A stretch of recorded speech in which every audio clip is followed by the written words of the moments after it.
Assalamualaikum warahmatullahi wabarakatuh. Jadi pada pertemuan kali ini kita akan menyambung materi pada minggu lalu. Nah, jadi pada hari ini kita akan membahas materi tentang perkembangan sistem periodik unsur, yaitu tentang pengelompokan unsur-unsur. Kemudian yang pertama itu ada pengelompokan unsur berdasarkan sifat logam dan sifat non-logam. Di sini sistem pengelompokan unsur berdasarkan sifat logam dan bukan logam itu merupakan cara yang paling sederhana. Yang pertama itu ada secara fisik. Umumnya unsur logam itu bersifat padat, mengkilap, dapat renggang, dapat ditempa, mempunyai kerapatan yang tinggi, serta penghantar panas dan listrik yang baik. Lalu secara kimia, umumnya unsur logam ini cenderung melepas elektron dan mudah bereaksi dengan oksigen. Nah, unsur bukan logam atau non-logam ini memiliki sifat-sifat yang berlawanan dengan unsur logam tadi. Kemudian yang kedua adalah pengelompokan unsur berdasarkan hukum triade Dobereiner. Jadi, hukum triade ini dikemukakan oleh Dobereiner pada tahun 1829. Johann Dobereiner ini mengelompokkan unsur-unsur berdasarkan kemiripan sifat. Jadi katanya, setiap kelompok terdiri atas 3 unsur triade. Ternyata terdapat kecenderungan di mana massa atom unsur yang di tengah merupakan rata-rata massa atom 2 unsur yang menggapit. Massa atom unsur yang di tengah itu memiliki massa rata-rata dari 2 unsur yang lain. Nah, kalian bisa lihat contoh dari pengelompokan unsur berdasarkan hukum triade Dobereiner.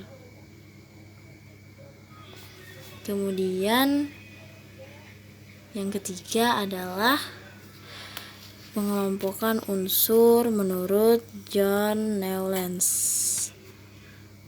Jadi triade Dobereiner ini mendorong John Alexander Reina Newlands untuk melanjutkan upaya pengelompokan unsur-unsur berdasarkan kenaikan massa atom dan keterkaitannya dengan sifat unsur.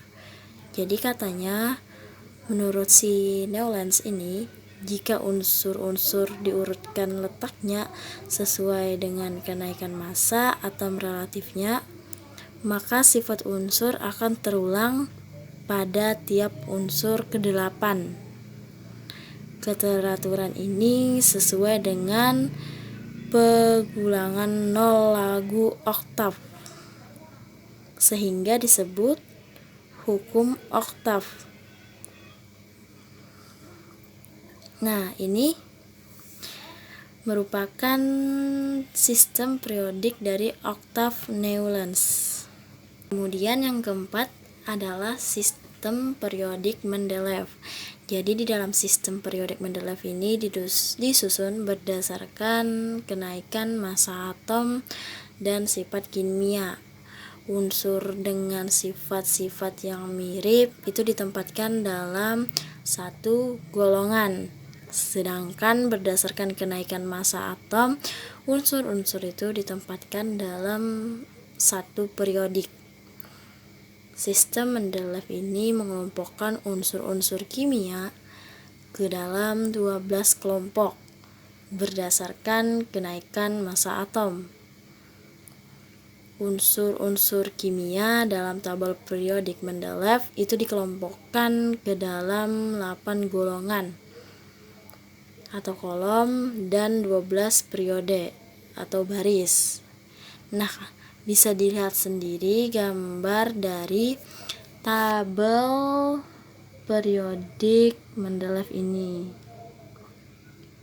Kemudian Dari sistem periodik Mendeleev ini nyatanya juga memiliki kelebihan dan kekurangan.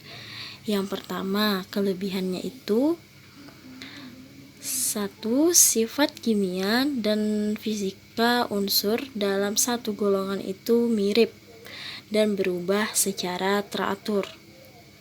Yang kedua, valensi tertinggi suatu unsur itu sama dengan nomor golongannya.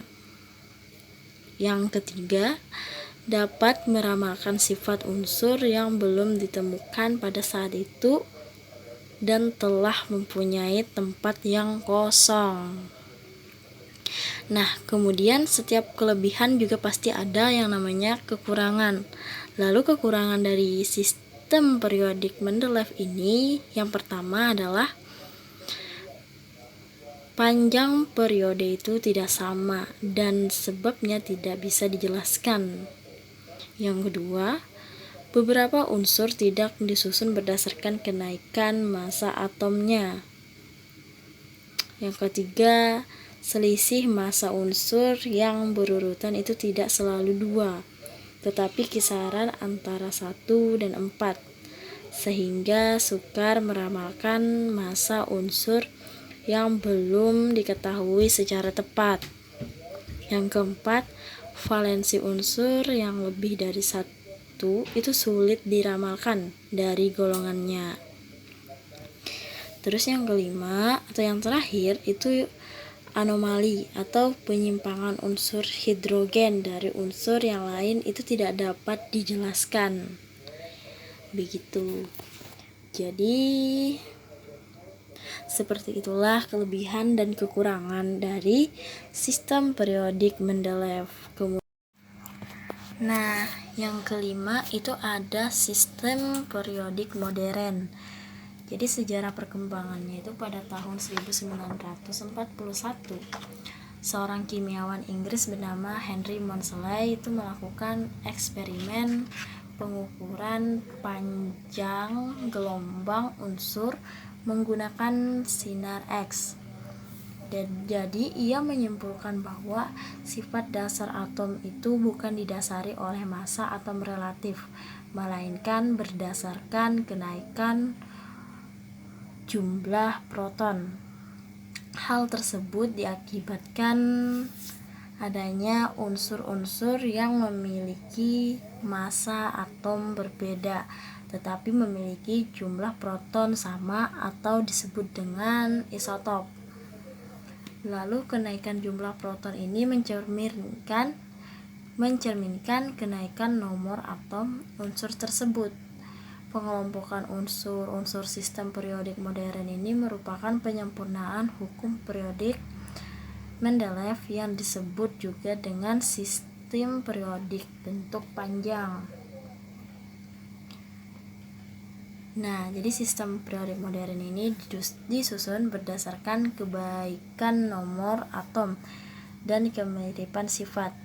Jadi lajur-lajur horizontal yang disebut dengan periode disusun berdasarkan kenaikan nomor atom, sedangkan lajur-lajur vertikal yang disebut golongan itu disusun berdasarkan kemiripan sifat.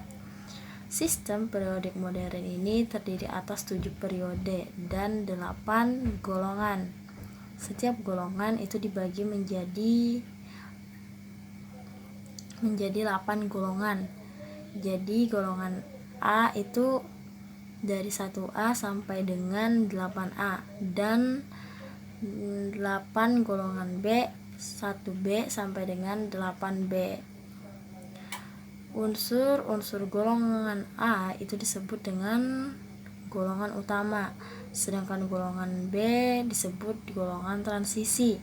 Golongan-golongan juga dapat ditandai dengan bilangan 1 sampai dengan 18 secara berurutan dari kiri ke kanan. Dengan cara ini maka unsur transisi terletak pada golongan 3 sampai dengan 12.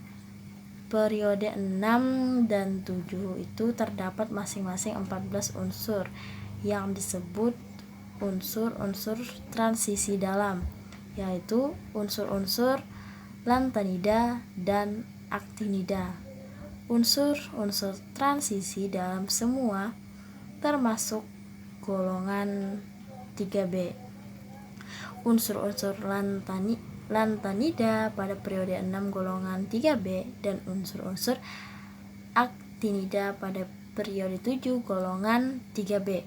Penempatan unsur-unsur tersebut di bagian bawah tabel periodik adalah untuk alasan teknis sehingga daftar tidak terlalu panjang.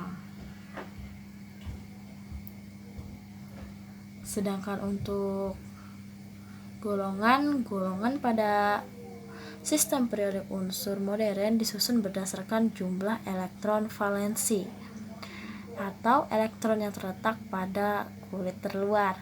Unsur dalam suatu golongan itu mempunyai sifat yang cenderung sama dan ditempatkan dalam arah vertikal atau kolom. Pada sistem periodik modern, golongan dibagi menjadi 18 berdasarkan aturan IUPAC. Berdasarkan aturan Amerika, sistem periodik unsur modern dibagi 2 golongan, yaitu golongan A dan B. Jadi golongan unsur dari kiri ke kanan ialah 1A, 2A, dan seterusnya. Nah, itu saja penyampaian materi dari Ibu. Jika misalnya kalian masih ada yang belum dipahami atau belum dimengerti, bisa saja tanyakan ke Ibu. Bisa melalui chat WA pribadi atau bisa dengan menanyakan langsung di grup. Nah, atau juga bisa datang langsung ke sekolah untuk bertemu Ibu. Jika kalian datang ke sekolah, jangan lupa tetap patuhi protokol kesehatan dan jangan lupa memakai masker. Sekian, wassalamualaikum warahmatullahi wabarakatuh.